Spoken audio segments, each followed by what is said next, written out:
Many people who have experienced trauma carry emotions they struggle to express, such as humiliation, anger, a sense of being powerless or unheard.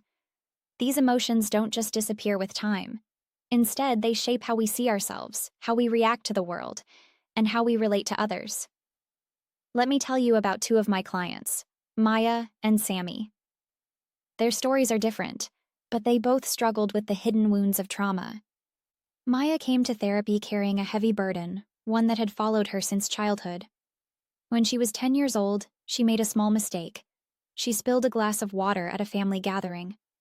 Instead of a simple reaction, her father slapped her in front of everyone. The room went silent. Then, some people laughed.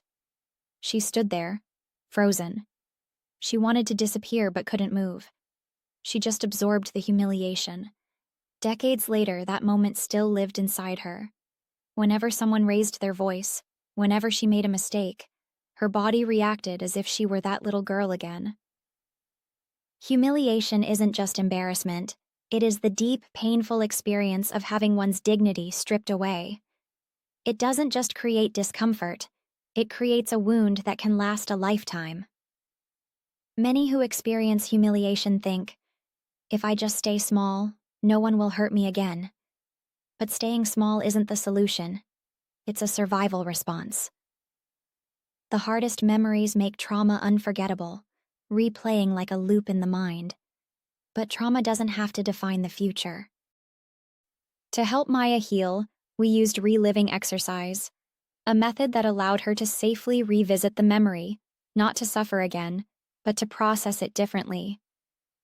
As she progressed, she realized, I am not that little girl anymore. I am safe now. Maya separated what happened from who she was. She could finally say, it wasn't my fault. I didn't deserve that. I was just a child.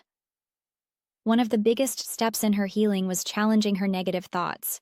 We started by questioning. If I make a mistake, people will laugh at me. I asked her, is that really true? Or is that an old fear repeating itself? A step-by-step for reliving exercise is available on our website, cbttherapics.com, to help process painful experiences. Slowly, she saw that not every mistake leads to humiliation. Some mistakes are just moments, opportunities to learn. Maya wrote a letter to herself, with the words she needed to hear. You are not bad. You are not worthless. You are loved. Writing those words helped replace shame with self-compassion. Together, Maya and I worked on small but meaningful steps, speaking up, expressing an opinion, taking up space. Now let me tell you about Sammy. His struggle was different, but his pain was just as deep. Sammy was bullied in school, pushed, mocked, even hit. If he fought back, he was punished. If he complained, he was ignored. He learned to stay silent. No one stood up for him, so he stopped standing up for himself. But as an adult, his anger had nowhere to go. When someone dismissed his ideas or made him feel invisible, that old rage resurfaced. And one day, he snapped. He slammed his hand on the table in a meeting. Everyone fell silent. Anger is not just an emotion, it is a protest, a response to injustice, neglect, or suppression. Many people who experienced trauma as children were never allowed to express their pain.